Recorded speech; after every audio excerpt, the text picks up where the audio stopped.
नमस्कार, मैं हूँ सुशील शंकर विक, आप मेरे साथ देख रहे हैं स्टोरीज़ बाय विक। आज स्टोरीज़ बाय विक में मैं आपको एक ऐसी स्टोरी सुनाने जा रहा हूँ, प्रेत आत्मा की, भूत की, जो कि रियल स्टोरी है, हॉरर है और ये एक अच्छे भूत हैं। आइए स्टोरी शुरू।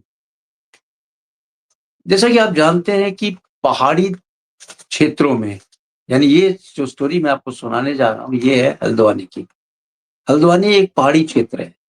उस पहाड़ी क्षेत्र में सर्दी रातें हों, चाहे गर्मी की रातें हों, अंधेरा जल्दी पड़ जाता है। वहाँ पे लोग जो है जल्दी दुकानें बंद कर देते हैं और जल्दी-जल्दी अपने घर चले जाते हैं क्योंकि पहाड़ी क्षेत्र में लाइटों का भी इंतज़ाम और बहुत सारा होता है।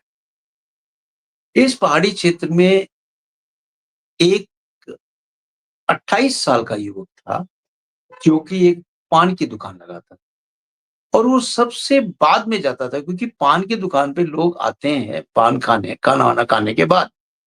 तो वो सबसे बाद में जाता था युवक अपनी दुकान बढ़ा के करीब 8 साढ़े 8 तक।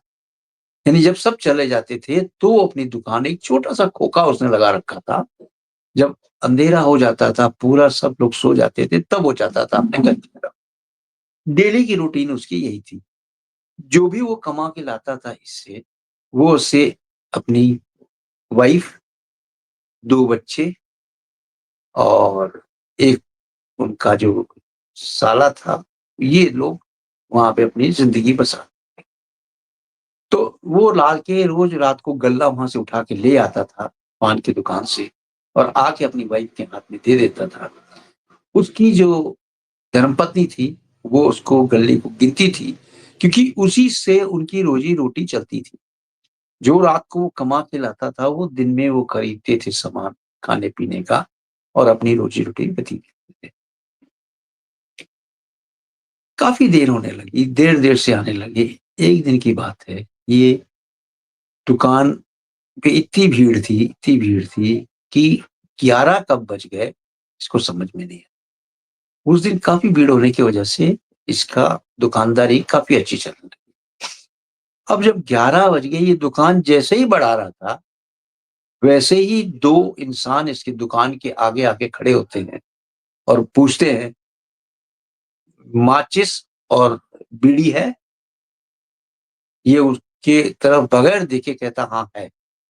कहता है, "लाओ भई माचिस और बीड़ी दे दो।" तो उन दोनों को एक-एक माचिस और एक-एक बीड़ी ये पकड़ा।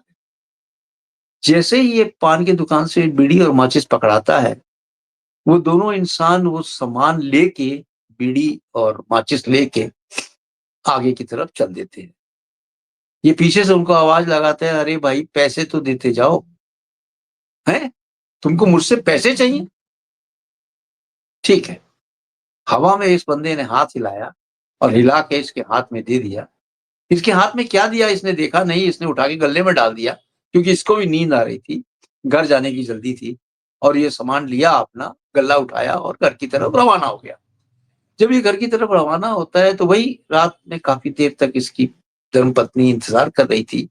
ये पहुँचता है घर, पहुँचने के बाद थका-हारा था, कुछ खाना-वाना खाता है, सो जाता है। धर्मपत्नी इसकी सारी सामान देखती है, क्या गल्ला आया, कितने पैसे आए। ये पैसे जब गिन ही रही थी तो उसमें देखती है कि कोई चीज़ चमक रही। उस चमचमाहट चीज़ को ये देखती है, कहती है, "अरे! ये तो सोने का सिक्का लग रहा है।" वो सोने का सिक्का हो सकता है, इसको किसी ने कोई दे गया हो और उसको भी लगा ये सोने का सिक्का नकली होगा। उसने अपनी पत्नी को बोला कि, "भई, ये जो सोने का सिक्का है, ये मुझे याद आ रहा है कि रात में 2 आदमी आए थे और वो कह रहे थे कि सिगरेट और बीड़ी और माचिस है?" मैंने बोला, "हाँ, है।" और वो बगैर पैसे दिए जा रहे थे। मैंने उनसे पैसे माँगा तो वो मुड़ के हाथ हवा में हिला के मुझे ये पकड़ा गए। लगता है वही ये बदमाशी कर गए हैं और ये नकली हो सकता है। उसकी धर्मपत्नी ने कहा कि, "भई बहुत दिनों से हम सोच रहे थे कि चलो कहीं से कुछ लेके आते हैं, सोने-चांदी का सामान लेना था। तो चलो चलते हैं और इसको भी दिखाई देते हैं सुनार को, क्या ये असली है, नकली है?" जब ये सुनार के पास पहुँचते हैं, जैसे ही सुनार के पास पहुँचते हैं और सोना-चांदी लेने की बातें करते हैं, तो उसको वो सिक्का जो था, सुनार को दिखाती है इसकी धर्मपत्नी। सिक्का देख के सुनार के जमीन खिसक जाती है पैरों तले, और वो इनको दोनों को एकटक देखते रह जाता है और पूछता है, भाई ये आपको मिला कहाँ से? अब धर्मपत्नी सोची कि शायद ये डांटेगा और बोलेगा, और उसका जो हस्बैंड था उसने फट बोला कि भाई ऐसा है कि हम घर में खुदाई कर रहे थे, वहां हमें मिला। अब ये बताओ आप असली है कि नकली है? उसने बोला कि भाई ये प्योर है, बहुत ही असली है, असली सोना है। उसने बोला, सुनार ने, कि बोलो आप इसको बेचोगे? उसने कहा नहीं बेचेंगे नहीं हम, आप इसे वापस कर दो। उसने बोला कि धर्मपत्नी ने बोला कि चलो ठीक है, ये सोने के बदले आप मुझे क्या दोगे? क्या सामान हम लेना चाहें तो आप दे दोगे? तो सुनार ने कहा कि पूरी दुकान आप मेरे एज इट इज ले लो, ये सोना का सिक्का मुझे दे दो। हैरान, दोनों मियाँ बीवी हैरान कि ये क्या बोल रहा है।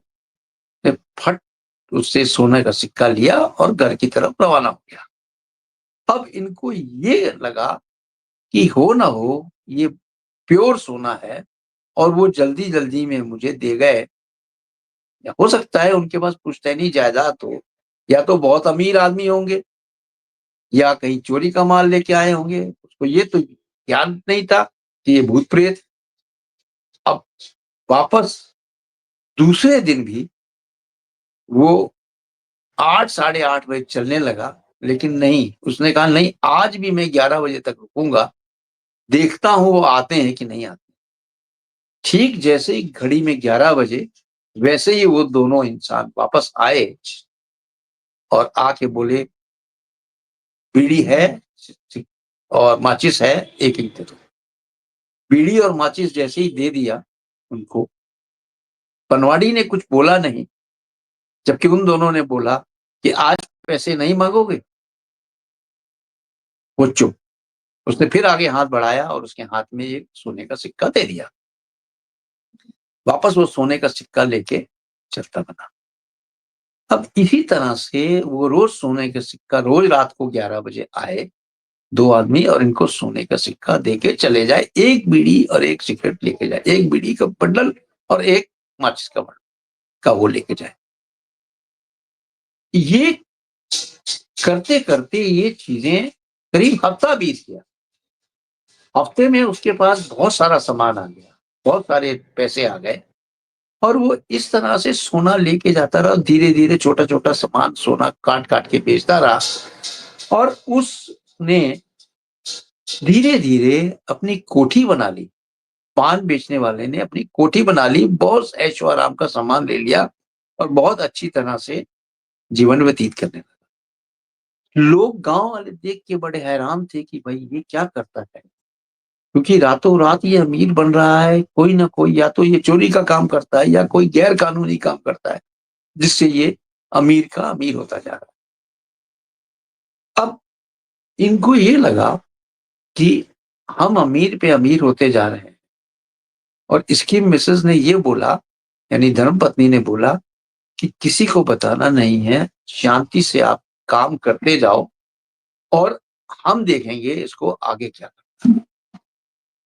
अब इतना पैसा हो जाने के बाद, इतना सोना-चांदी हो जाने के बाद, इतना कुछ हो जाने के बाद भी वो पान का खोखा लगाता था, और लगाने तक यानी 8 बजे तक ही लगाता था। लेकिन अब वो 11 बजे तक लगाने लगा। उन 2 इंसानों के चक्कर में 11 बजे तक लगाने लगा। एक दिन की बात है, जैसे ही वो 11 बजे बढ़ा रहा था दुकान, वैसे ही फिर वो दोनों आ गए। उन्होंने बोला, "भई बताओ, सिगरेट है और बीड़ी है, एक-एक बीड़ी का बंडल और 1 माचिस दे दो।" उसने फिर वैसे ही दे दिया। बड़े इत्मीनान से उसने पूछा, "आज मुझे ये बताओ कि आप ये सोने का सिक्का मुझे दे के जाते हो, ये कहाँ से लाते हो? और आप हो कौन?" उन दोनों ने बोला कि भाई देखो, हम इंसान तो हैं नहीं, हम हैं दोनों भूत, यानी आत्माएँ हैं हम लोग।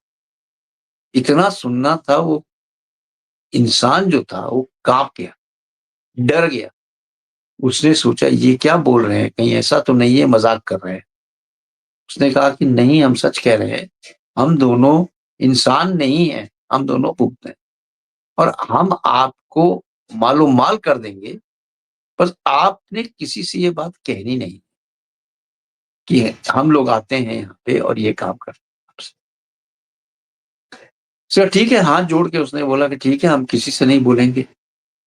हाँ, चलते-चलते उन्होंने बोला देखो भाई ऐसा है, कल आप दुकान पूरी रात खोलो, क्योंकि हमारे यहाँ पे जितने लोग यहाँ से जाएँगे, कल हमारी बारात निकलने वाली है और जितने लोग यहाँ से जाएँगे, सबको एक-एक बीड़ी का बंडल और एक-एक माचिस देना है आप।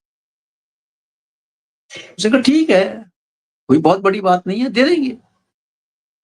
अब दूसरे दिन वो घर जाता है, घर जाके बोरी भर के सिगरेट, बीड़ी का बंडल, बोरी भर के माचिस ले आता है और जैसे ही उसको हिदायत दी थी दोनों ने कि भाई कोई भी बाराती को खाली नहीं छोड़ना है, सबको देना है आपको, यानी जो भी बारात में होगा। अब जैसे ही 11 बजते हैं, वैसे ही बारात देखता है आनी चालू हो गई और एक-एक करके इसके पास आते हैं लोग और बीड़ी का बंडल और माचिस माँगते हैं। ये सबको एक-एक बीड़ी का बंडल और माचिस देता चला जाता है और सब इनके हाथ में, यानी पनवाड़ी के हाथ में एक-एक सोने का सिक्का देते हैं। बहुत सारा सोने का सिक्का हो गया इसके पास और जब हो गया, लास्ट में वो आते हैं, दोनों भूत जो इसके पास डेली आते हैं। तो वो आए और इसको बोला कि भाई आपने बहुत बढ़िया सेवा की है हमारे लोगों की और सब लोग बहुत खुश हुए हैं और अब आप एक काम करो, हम आपको एक डली देते हैं सोने की। आपके पास ये डली जब तक रहेगी, आपको किसी चीज़ की कमी नहीं आएगी। इसके साथ एक चीज़ और जुड़ी हुई, अगर आपने ये बात किसी को बताई, तो आपका खानदान खत्म हो जाएगा, फिर कोई नहीं बचेगा। ये बात देखिए, एक तरफ तो भूत जो है इनको आबाद करने के लिए सोने की डली दे रहा है। दूसरी तरफ वो उसके साथ शर्त भी लगा रहा है कि अगर आपने किसी को ये बात बताई कि हम भूत हैं और भूत लोग यहाँ आते हैं और आपको दे के जाते हैं शैतान लोग, तो आपका खानदान खत्म हो जाएगा। ये बात उसको जम गई, उसने बोला ठीक है, हम किसी को नहीं बताएँगे। उसने वो डली ले ली, डली लेके रख के घर की तरफ रवाना हो गया। जब घर की तरफ आ रहा था, वो सोचता हुआ आ रहा था कि ये क्या चीज़ है? इसको क्या है? ऐसा क्यों बोलते हैं ये?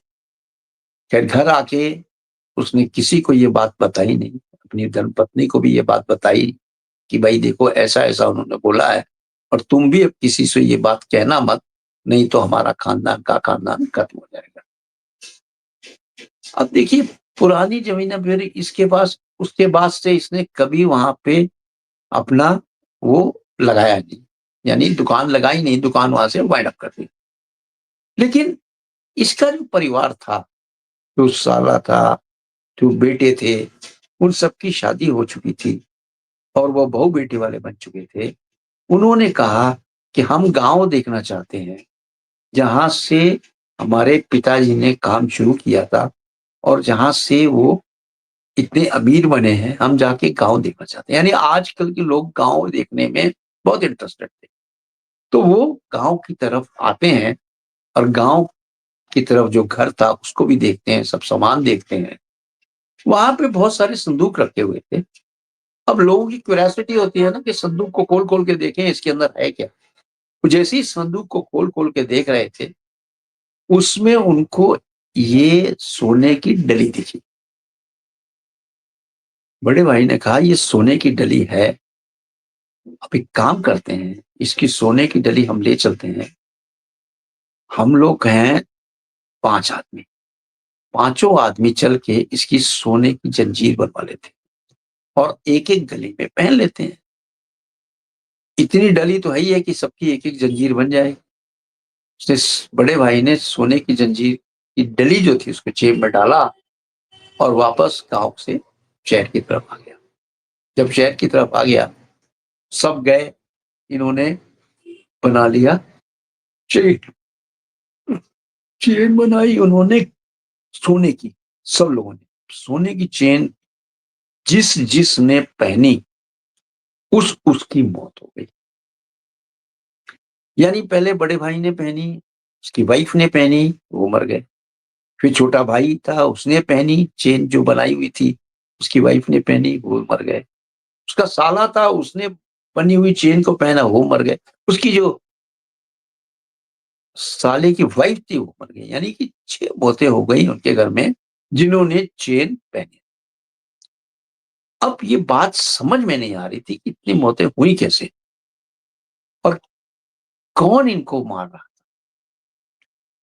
लेकिन ये बात जब तक नहीं खुल पाई, जब तक बहुत देर हो चुकी थी, और वो जो पनवाड़ी था, यानी कि जो दुकान लगाता था, उसने अपनी मिसेस को ये बातें बताई थी और अब वो बातें भूल भी चुके थे।